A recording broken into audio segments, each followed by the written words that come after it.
Good evening, everyone. Daily Juice and Anna is here.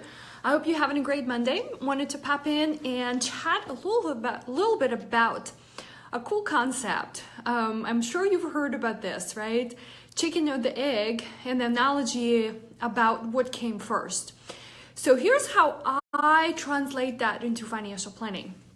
And over the last few weeks, we've been talking about the idea of paying ourselves first. We've been talking about setting up a plan to eliminate our debt. Now the time is to, again, revisit the idea of making sure that you have proper emergency savings.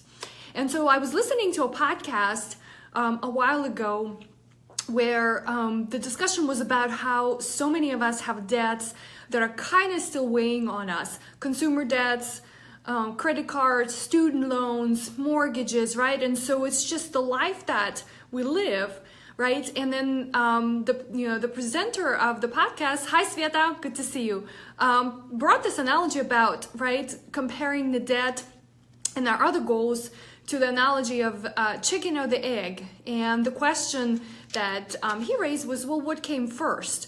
I actually want to think about this analogy in terms of the financial planning, but not in the sense of a question, what came first, but it's actually, how can we tackle both, right? Because there's always going to be a chicken, right? Which is the debt you've got to pay, or the egg, if you want to think of it that way. So the idea is, how do you approach both, right? Because we know we've got to have emergency reserves. It's just not practical, right, to create a sustainable plan for yourself when you don't focus on that. So my rule of thumb is 3 to 6 months worth of living expenses, right? By now, you should have been able to come up with the list of what your living expenses are.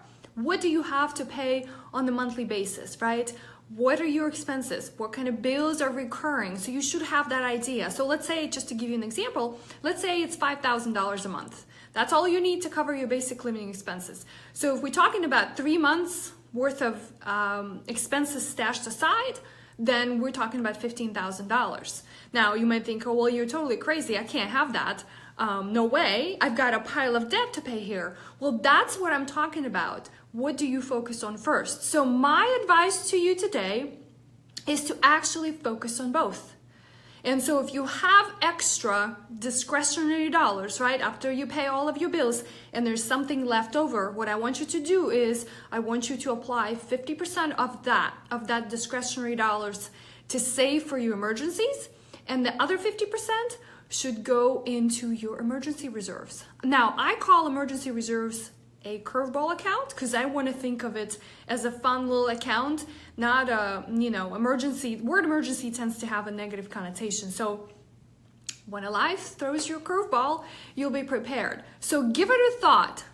On the spectrum of what is advised in terms of how much in the emergency reserves you should have, 3 months would be at a minimum, 6 months would be sort of, the very healthy, very fat emergency reserves. So if you can just put yourself a small goal, right?